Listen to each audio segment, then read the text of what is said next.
vamos a ponernos un poquito serios, porque tiene que ver con un caso que conmocionó y mucho a la opinión pública, sobre todo acá en nuestra ciudad de La Plata. Ustedes recordarán el caso del profesor de música Lucas Puig, profesor que desempeñaba sus tareas en el Jardín de Infantes San Benjamín, en la localidad de Los Hornos. Hace varios años atrás fue acusado de abusar sexualmente de alumnos. Ahora, esto lo pone en potencial también, porque tenemos en línea al abogado, porque realmente yo no recuerdo exactamente cuántos eran las denuncias, qué solidez tenía cada una de ellas y demás, pero bueno, el tema es que esto se fue postergando y finalmente ahora le han puesto fecha a el segundo juicio que va a tener que afrontar Lucas Puig en el delito, se lo acusa de delito de corrupción de menores agravadas. En el primero de los juicios orales, por mayoría, fue absuelto de culpa y cargo. Esto no es un dato menor. La nueva fecha de juicio fue dispuesta para el 14 de junio, así que bueno, supuestamente el 24 ya habría una sentencia, y es un caso que realmente tiene muchas aristas, muchas particularidades, y es por eso que queríamos consultarlo y queríamos hablar justamente con el abogado de Lucas Puig, y es por eso que lo tenemos en línea al doctor, se me ha ido el nombre ahora, el doctor Adrián Fernández Koenig, abogado de Lucas Puig. Doctor, ¿cómo le va? Buen día. Hola, buen día, ¿cómo están ustedes? Gracias por atendernos. No, por favor, gracias a ustedes por la atención de comunicarse conmigo. Cuando hice la presentación, ¿omití algún detalle o más o menos, para empezar a hablar, estamos? Un introito casi perfecto. Bueno.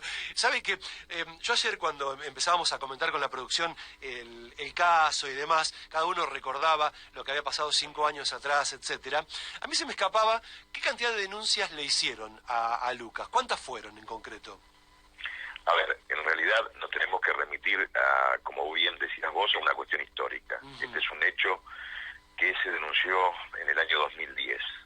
En principio, cuando se denuncia formalmente el hecho, o sea, aquellas personas que entendieron estar damnificadas por esta situación, formalizaron la correspondiente denuncia en el ámbito de las fiscalías del Departamento Judicial de La Plata. En principio, y antes de quedar hechas formalmente esas denuncias, se hablaba de varias víctimas. En definitiva, desde el 2010 hasta la fecha, la cuestión de esas varias víctimas se ciñó pura y exclusivamente a 2 víctimas. Con lo cual, te vuelvo a reiterar, desde el año 2010 a la fecha, indudablemente el proceso que afronta Lucas es respecto a supuestas 2 víctimas. Ajá, perfecto.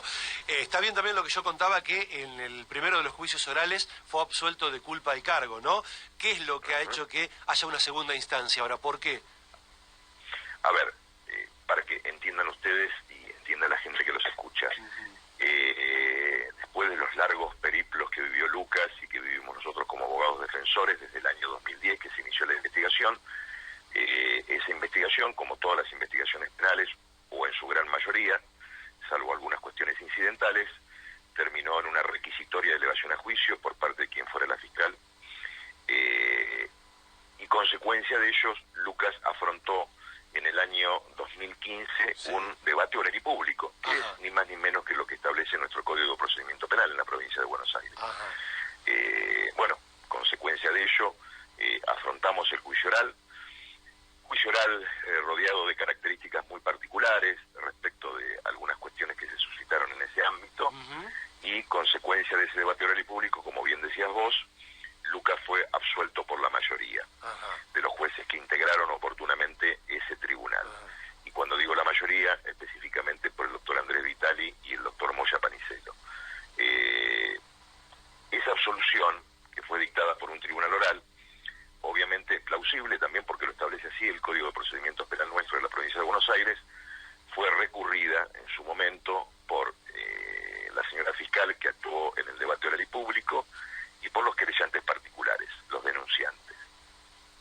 Consecuencia de ese recurso presentado en instancia de casación, un tribunal superior, el Tribunal de Casación dispuso anular la absolución oportunamente dictada a favor de Lucas, y ordenar lo que técnicamente se llama un reenvío a los efectos de que nuevos jueces hábiles, con una nueva integración, por supuesto no los anteriores, vuelvan a desarrollar un nuevo juicio. Eso es lo que vamos a afrontar ahora, eso es lo que se... Esa cuestión sí. de casar la sentencia absolutoria Sí.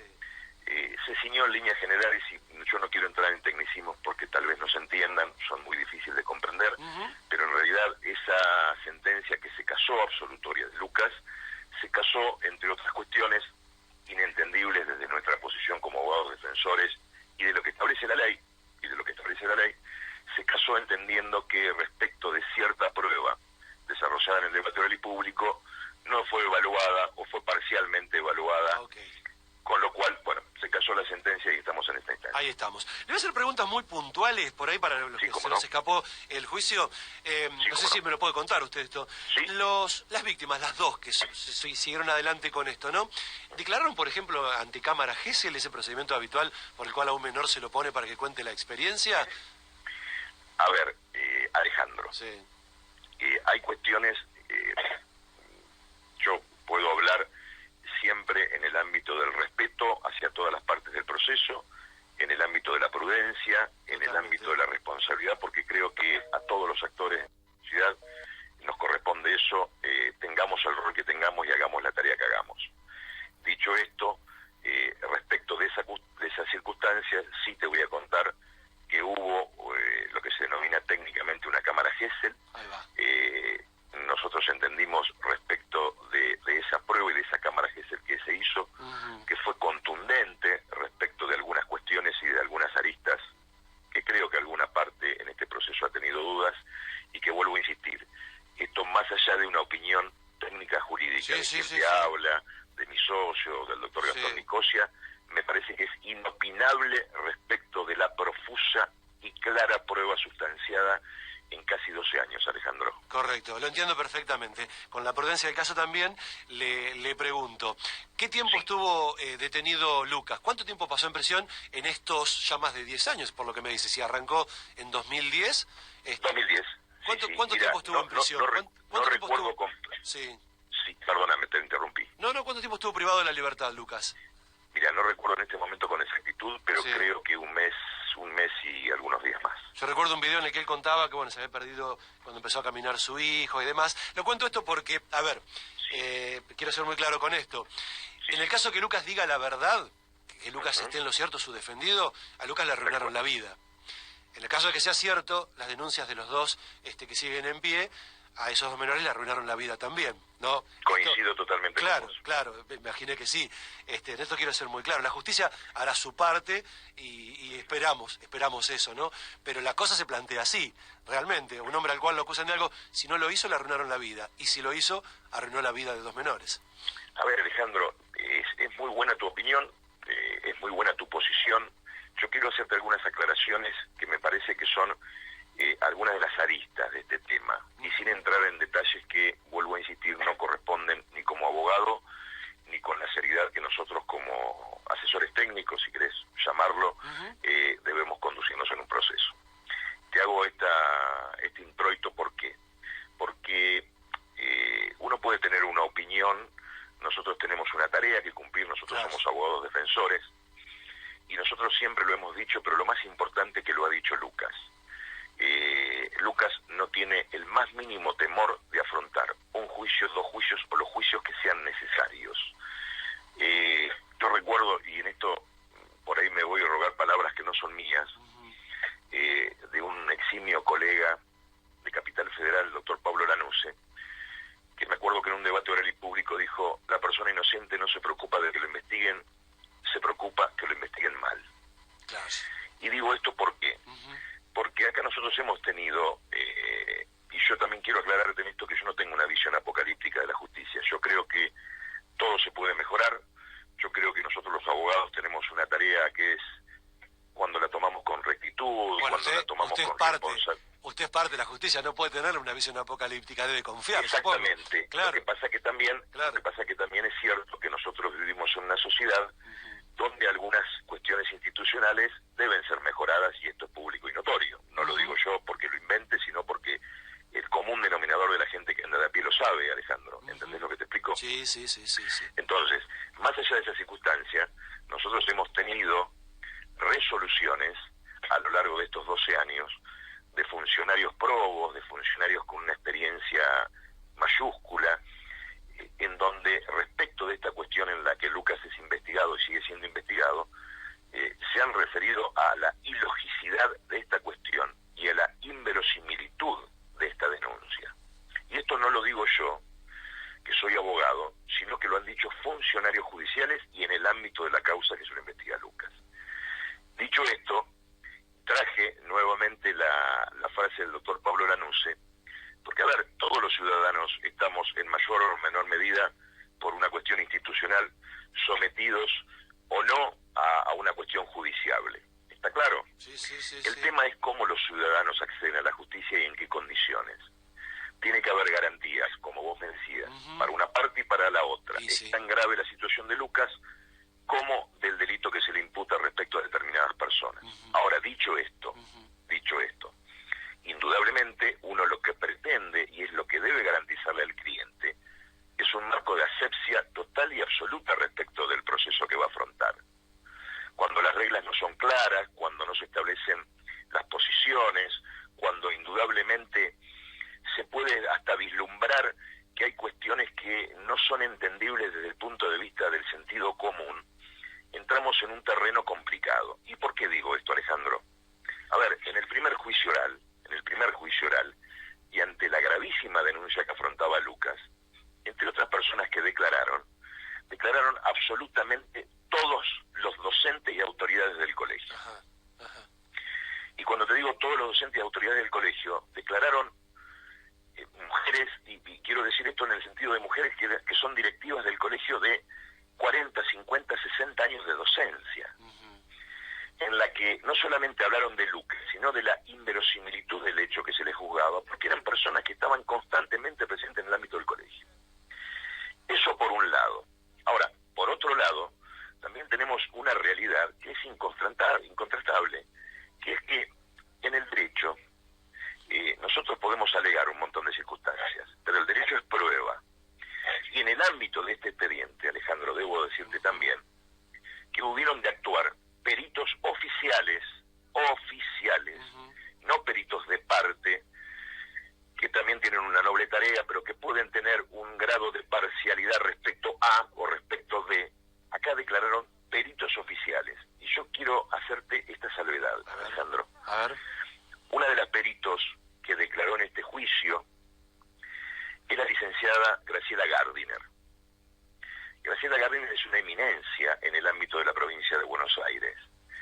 Es, creo yo, y esto es una opinión tal vez personal, creo que comparten muchas personas que la conocen directa o indirectamente a la licenciada Gardiner, es una de las mejores peritos de la asesoría pericial de la Corte Provincial. Esta perito Gardiner se manifestó respecto, en este delito que se investiga, sobre la personalidad de Lucas Puig. Sí. Y claramente, y desde su posición de perito oficial, manifestó claramente, y lo escribió, porque no es que lo manifestó y lo dejó traslucir en un ámbito tribunalicio de pasillo. No, lo escribió y lo firmó. Con lo cual, los funcionarios que hacen esto y lo firman se hacen responsables en el devenir de un proceso penal. Lucas no posee ningún trastorno en la esfera de la psicosexualidad. A ver, pero este fue el puntapié inicial. Después de esto, hubieron de intervenir también peritos oficiales, ya dependientes de la Procuración de la Corte. ¿Dijeron lo mismo? Manifestándose respecto ahora, y en esto sí voy a tener prudencia y responsabilidad, del contexto de las denuncias. Bien. ¿Estamos de acuerdo? Sí. Sea que apunta, inclusive, hay cosas que no podemos decirlas acá porque no corresponden, pero bueno. Totalmente. Vivimos en la Ciudad de La Plata donde todos nos conocemos y hay circunstancias que por algún lado nos llegan que, bueno, no vienen al caso. La justicia hará su parte. Pero, yo tengo que ir cerrando, Alejandro, doctor, porque me quedo sin tiempo. Le quiero pedir, si ha sido muy claro, de verdad, le quiero preguntar, en el caso de que lo absuelvan a Lucas en este segundo juicio, ¿ustedes pedirían algún resarcimiento de algún tipo? No lo sé. Mira, yo creo que son momentos en que uno, vuelvo a insistirte, con mi socio, con el doctor Nicosia, tenemos que mantenernos en un halo de responsabilidad y no avanzar en cuestiones que me parece que hoy no merecen trámite alguno, ni que nosotros nos aboquemos a eso y perdamos tiempo en otras cuestiones. Okay. Sí, lo que te digo, para no robarte más tiempo, Alejandro, sí. es que Lucas va a afrontar esta audiencia, y lo pongo entrecomillado porque entiendo que los planteos que hemos hecho se autoabastecen en ese sentido, pero va a afrontar esta audiencia. ¿Sabes bajo qué circunstancia, Alejandro? Claro. Bajo la circunstancia que lo hizo en la primera, mirando a todo el mundo a los ojos, mirando a los jueces a los ojos, demostrando que la familia que tiene, que los hijos que tiene, que la docencia que ejerce hace años. Lucas fue docente de más de 1000 chicos en la ciudad de La Plata. Yo te puedo asegurar que hubo situaciones en el devenir de este proceso que han sido verdaderamente conmovedoras. Cuando la gente lo acompañó en el debate, alguna persona desde alguna manifestación, con algún sentido muy poco particular, manifestó que la gente se movilizaba haciendo una defensa institucional. Y yo te puedo asegurar que la gente que se movilizó en el juicio de Lucas eran docentes vestidas de guardapolvo en la puerta de tribunales. Y verdaderamente creo que hay cosas que conmueven el sentido común, más allá de que Lucas nuevamente tenga que sentarse en el banquillo de los acusados. La justicia dirá la palabra final. Doctor Fernández Koenig, gracias por su tiempo. Gracias por el tiempo de ustedes y un cariño para todos. El doctor Fernández Koenig, abogado de Lucas Puig.